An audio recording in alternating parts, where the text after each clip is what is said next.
Je vais vous dire quelque chose concernant la voix de Dieu.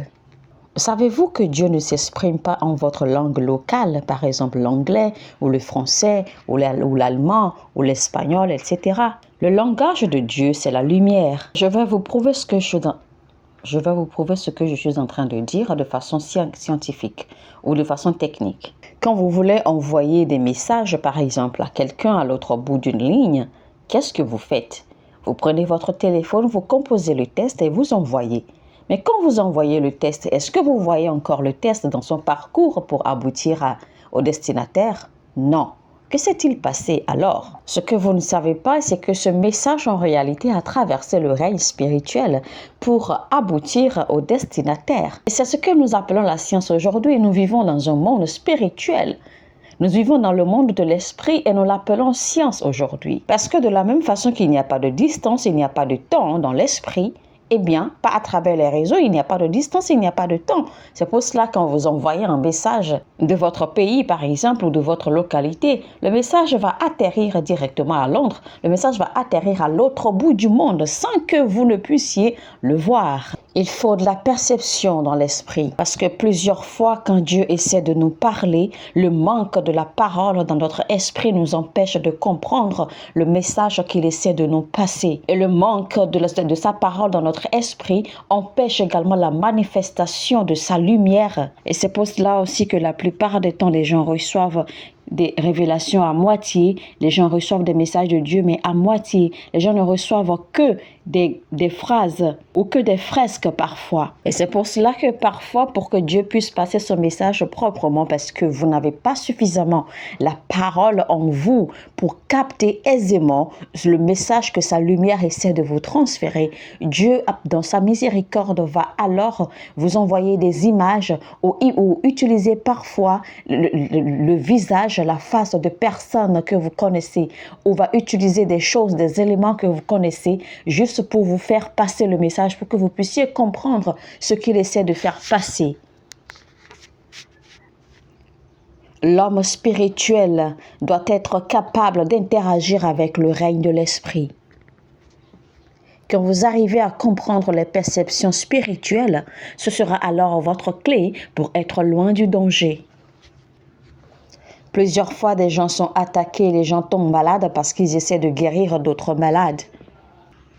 Quand vous suivez bien l'apôtre Paul dans ses prédications, l'apôtre Paul ne s'est pas levé du jour au lendemain et s'est déclaré homme de Dieu et a commencé à déclarer qu'il a la foi. Mais l'apôtre Paul avait plutôt l'habitude de passer du temps dans la présence de Dieu. Il avait une relation intime. L'apôtre Paul agissait toujours selon la voix de Dieu. Et c'est pour cela que vous nous voyez, hommes de Dieu, parfois nous faisons des choses, nous disons des choses, et cela vous paraît mystérieux. Ou cela vous paraît étrange, non, mais c'est parce que nous avons du temps que nous passons devant sa présence. C'est parce que nous nous donnons du temps pour écouter sa voix, pour entendre ce qu'il dit. C'est pour cela que parfois, en tant qu'homme de Dieu, nous pouvons facilement détecter des maladies. Nous pouvons facilement détecter la source de certains problèmes. Parce que quand vous passez du temps avec l'esprit, l'esprit finit par vous entraîner. L'esprit finit par vous former. Quand vous prenez du temps pour vous bâtir dans le lieu de la prière, voici l'une des choses qui se produira dans votre vie. Vos organes d'expression seront développés. Vous développez l'habileté d'entendre, de recevoir et d'interpréter le langage de l'esprit. Et donc, chaque fois que Dieu vient vous passer des messages, chaque fois que vous recevez des signes, vous comprenez immédiatement le message que l'esprit essaie de vous passer. Il y a des gens qui ont reçu des signes avant même qu'un danger ne leur arrive. Ils ont reçu des signes, mais ils n'ont pas fait attention. Le Saint-Esprit n'a pas cessé de leur donner des signes.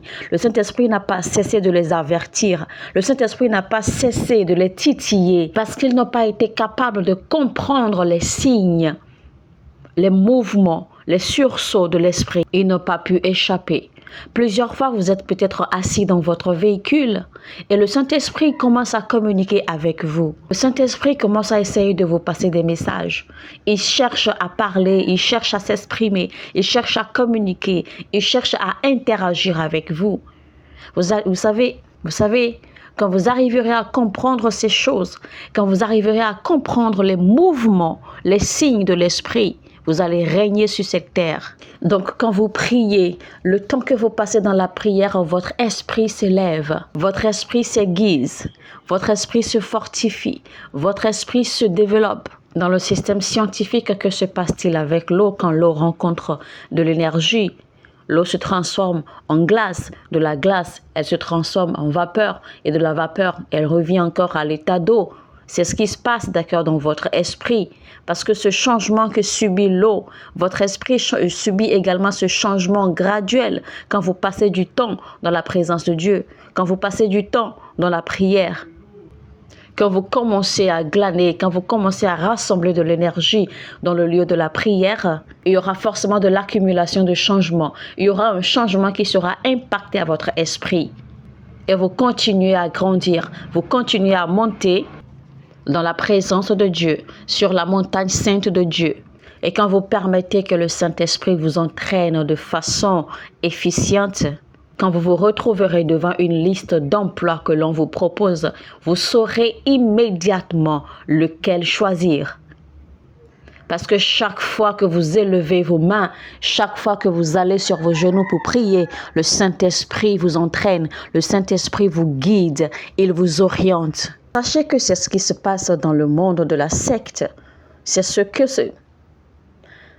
que l'on fait, d'accord, aux nouveaux initiés des sectes. Une fois que vous êtes initié à une secte, les anciens de la secte se mettront, ils vont commencer à vous paraître, d'accord, dans la nuit, dans vos rêves pour vous montrer des choses. Ils vont commencer à ouvrir vos yeux sur des choses que vous n'avez jamais vues. Ils vont commencer à faire des apparitions et des disparitions. Qu'est-ce qu'ils essaient de faire à ce moment-là? Ils essaient d'aiguiser votre homme spirituel. Ils essaient de tuer, d'accord, de taire la réalité, de taire la science en vous et de réveiller votre spirituel. Et donc, de façon naturelle, ce n'est pas quelque chose que vous pourrez chercher à comprendre de façon technique. Non, parce que ce sont des réalités spirituelles. Et tant que cela va continuer avec le temps, vous finirez par réaliser cela. Vous finirez par accepter. Vous finirez par prendre cela comme un style de vie. Et vous finirez par vous adapter et commencer à vivre dans cette réalité. Et ainsi, cela va commencer à se manifester, à s'exprimer au travers de vous de façon naturelle. Quand vous rencontrez les gens du monde, les gens de l'autre monde, quand vous rencontrez une vieille dame sorcière du village, elle est assise tranquillement dans sa case avec sa canne. D'une façon ou d'une autre, elle a déjà perçu que votre enfant ou que votre frère aura un avenir excellent, aura un avenir glorieux. Et déjà, rien que par des incantations, rien que par des prononciations, elle mélange tout, elle renverse tout, elle transforme tout, elle rend tout à néant. Et elle en fait ce qu'elle veut.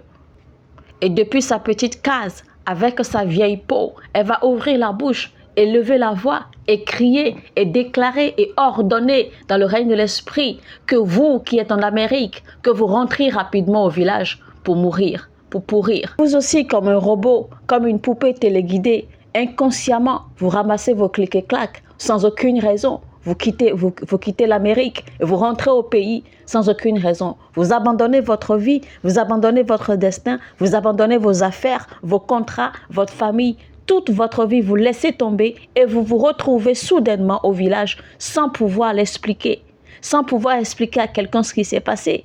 Et c'est ainsi que vous vous retrouvez à zéro et vous revenez pour mourir au village, selon la déclaration de la vieille. Comment cela est-il arrivé? Comment cela s'est-il produit? Parce que vous n'avez pas été sensible, parce que vous n'avez pas eu une vie spirituelle, vous n'avez pas de relation avec l'Esprit de Dieu. Vous avez tout le temps été insensible au mouvement de l'Esprit. Vous avez été victime de quelqu'un qui peut contrôler le monde de l'esprit et qui n'appartient même pas à votre lumière, qui n'appartient même pas à votre royaume. Nous ne sommes pas là pour faire monter, nous ne sommes pas là pour entraîner ou pour former les hommes qui comprendront seulement ce que nous disons, mais plutôt les hommes qui comprendront et qui pourront le mettre en pratique, les hommes de puissance, les hommes d'autorité dans l'esprit. Et je puis vous dire avec certitude qu'après avoir écouté ce message, certains d'entre vous, vous allez ressentir la colère dans votre esprit. Certains d'entre vous, vous allez vous lever avec rage. Certains d'entre vous, votre compréhension va soudainement s'ouvrir et vous allez voir, vous allez soudainement comprendre les mouvements, les sursauts, les avertissements, les messages que le Saint-Esprit essayait de vous passer. Parfois, au cours de la nuit, quand vous êtes allongé, quand vous êtes prêt à dormir, soudainement, vous commencez à ressentir une inquiétude, une gêne. Vous commencez à vous sentir inconfortable. Laissez-moi vous dire, c'est le moment de prier. Cela signifie simplement que quelque chose est en train de se passer dans le règne de l'Esprit. Le Saint-Esprit essaie de vous faire passer un message. Il essaie de vous dire, levez-vous et commencez à prier. Levez-vous, adorez. Levez-vous, étudiez. Vous n'avez pas besoin d'attendre pour entendre cette voix qui vous dise de façon audible, lève-toi et prie. Non. Dès que vous commencez à ressentir ces choses, dès que vous commencez à vous sentir bizarre, faites l'action de la prière. Levez-vous, ouvrez votre bouche immédiatement et mettez-vous à prier. Autre chose encore, attention, quand vous vous levez ainsi et que vous commencez à prier, ne priez pas pendant 5 minutes ou 10 minutes pour vous dire que vous avez fini de prier. Non, ce n'est pas juste. Quand vous commencez à avoir ces sentiments, quand vous commencez à avoir ces inquiétudes, quand vous commencez à ressentir cette pression dans l'esprit, priez jusqu'à ce que la pression disparaisse. Priez jusqu'à ce que le sentiment de peur ou le sentiment d'inquiétude ou la gêne s'évapore complètement de votre esprit. S'il faut que vous priez 1 heure ou 2 heures ou 3 heures pour que cela s'évapore, pour que cela se dissipe, continuez à prier jusqu'à ce que vous soyez certain que la peur ou la gêne ou l'inconfortabilité que vous ressentiez plutôt s'est complètement dissipée avant de vous arrêter de prier. C'est seulement à ce moment-là que vous saurez que quelque chose s'est transformé, que quelque chose a bougé. Parfois même, ça ne prendra peut-être même pas cette nuit-là. Parfois, vous avez peut-être besoin même de prier des jours avant que ce sentiment de gêne, ce sentiment de peur ou cette inconfortabilité se dissipe complètement. Tout ce que vous avez à faire, c'est de vous appliquer à cela. Tout ce que vous avez à faire, c'est d'obéir à ce sursaut dans votre esprit jusqu'à ce qu'il soit complètement dissipé. Il arrivera parfois aussi que soudainement, sans aucune raison, le Saint-Esprit peut vous susciter à prier pendant 3 jours, pendant 7 jours, ou pendant 3 à 4 heures chaque jour. C'est son désir à lui. Et s'il le fait ainsi, tout ce que vous avez à faire, c'est simplement d'obéir. Parce que le Saint-Esprit essaie de faire ressortir quelque chose de votre esprit. Il essaie de faire quelque chose. Il essaie de faire un travail. Il essaie d'accomplir une œuvre. Et vous n'avez qu'à lui laisser le champ libre. Vous n'avez qu'à lui obéir. Une fois, l'apôtre Paul était en train de prêcher. Et vu que l'apôtre Paul avait déjà l'habitude de bâtir sa vie spirituelle dans le lieu de la prière, il avait déjà l'habitude de prier toujours en esprit. Tous ses sens spirituels, ses sens de perception, son ouïe, son odorat, son langage, tout avait déjà été débloqué. Tout avait déjà été activé dans l'esprit. Et donc, pendant que Paul prêchait, Paul regarda fixement cet homme. Et il attendait de voir, il attendait de percevoir ce qu'il devait percevoir, jusqu'à ce qu'il soit certain de ce qu'il a perçu. Et quand il était sûr de ce qu'il a perçu, qu'est-ce qu'il a dit? Il a agi, il a ordonné à cet homme de se lever. Parce que ses sens de perception ont été aiguisés, ont été entraînés à recevoir le message avant d'agir. Et ceci parce qu'il a pris l'habitude de bâtir sa vie sur le spirituel, sur la prière. Parmi les généraux de Dieu, il nous a été enseigné qu'il y avait un des généraux qui, lors de son ministère, avant qu'il ne se mette à rendre ministère au peuple, il avait un ange qui devait forcément descendre du ciel pour se mettre à ses côtés avant qu'il ne se mette à rendre ministère. Et tant que cet ange ne descendait pas du ciel, l'homme de Dieu ne faisait aucune action. Il pouvait continuer à adorer ou à louer pendant des heures jusqu'à ce que cet ange descende. Et si cet ange ne descend pas, l'homme de Dieu ne faisait rien. Parce que selon l'enseignement, selon l'éducation, selon sa formation qu'il a reçue de l'esprit, il a reçu spécifiquement comme signe que cet ange devait descendre pour lui chaque fois avant qu'il ne commence à rendre ministère.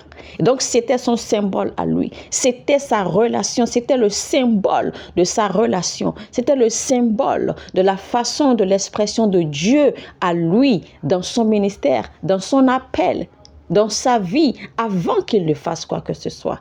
C'était le hockey, c'était le saut du hockey de l'Éternel pour lui avant qu'il ne se mette à agir. Ça pourrait ne pas être pareil pour vous, ça pourrait ne pas être pareil pour tout le monde, parce que chacun de nous, selon la formation, selon l'entraînement que nous recevons de l'Esprit de Dieu, chacun de nous reçoit un symbole, chacun de nous reçoit une façon particulière dont Dieu interagit avec nous, dont Dieu communique avec nous, dont Dieu nous passe un message. Lui, c'était cet ange qui devait être là. Si cet ange descend, il avait reçu le message qu'il devait recevoir de Dieu et cela lui permettait d'agir. Sans cela, il ne faisait rien. Et donc sur ce, je m'en vais vous dire, faites très attention aux livres que vous lisez. Parce qu'il y a beaucoup de personnes qui lisent des livres et qui sortent des réalités, qui bâtissent des doctrines selon les enseignements ou les informations qu'ils reçoivent dans les livres ou selon même leurs propres expériences. Ils finissent par bâtir, par construire des doctrines là-dessus. Et ceci est très dangereux parce que vous n'êtes pas permis de bâtir, de construire des doctrines personnelles sur la base de vos expériences personnelles. Vous pouvez partager vos expériences spirituelles juste pour pouvoir guider, juste pour pouvoir montrer, juste pour pouvoir élever la foi des gens, pour faire des démonstrations, pour expliquer des choses aux gens. Mais vous ne pouvez pas utiliser vos expériences personnelles spirituelles pour en bâtir des doctrines, pour en bâtir des recommandations, pour en bâtir des principes ou des leçons fixes à communiquer aux gens. Mais la parole de Dieu seule demeure la vraie et l'unique prophétie que nous avons.